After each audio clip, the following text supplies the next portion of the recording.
The Great Harvest, an evening to care, helps Irving Cares continue their mission to offer Irving residents in need a hand up, not a handout.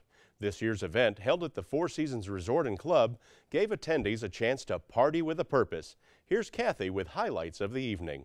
In its 22 years, the Great Harvest has grown from a backyard picnic to a very elegant gala. From the location, the Four Seasons Resort and Club, to the delicious plated dinner, to a silent auction to swoon over. That's a one long strand of pearls. The Great Harvest has become a highly anticipated event on the fall social calendar, but at its heart, it's still an event about people who care. This little baby belongs to a working mom who needed help through the food pantry. The food pantry isn't our only program. We need to raise money for transportation program. We need to raise money for employment services. We need to raise money for rent and utilities. And that's where the Great Harvest makes its biggest impact. When you put it all together, the Great Harvest is our single biggest event. It's our single biggest donor. The Great Harvest meets its goals through the dedication of staff and volunteers, donors and community leaders who step up to help. We are so glad you're all here.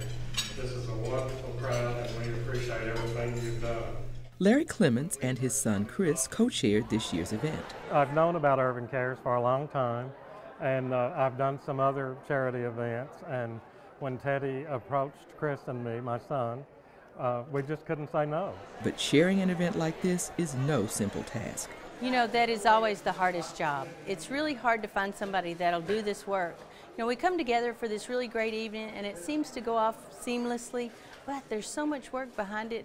We are just so grateful for all the participation we had, and it was so neat working with Teddy and all her crew.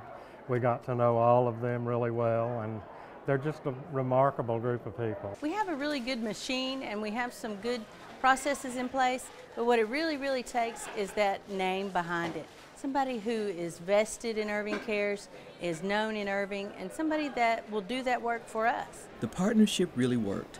Donors came forward with excellent items for the silent auction, like beautiful jewelry for the ladies, a hunting trip and sports memorabilia for the men, and a catered private dinner with paired wines from E. Fratelli. And after a bumpy start, the live auction came together too. There really was.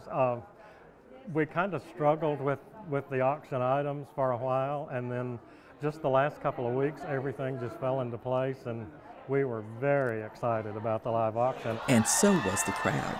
Okay, we're going to do something that's going to be fun.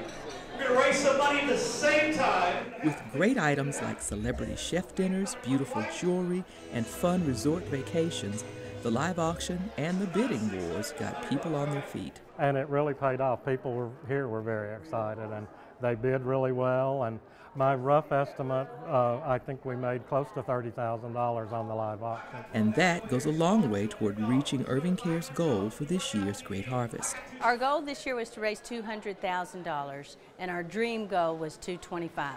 We may hit that, but I'm certain that we're going to make our $200,000 goal. With the continued support of the Irving community, Irving Cares can help those who need it most. And that's why at its heart, the Great Harvest is more than a party. It's about a community working together to lend a helping hand, truly an evening to care. This is Cathy Whiteman reporting. To find out how you can help, visit the website irvingcares.org.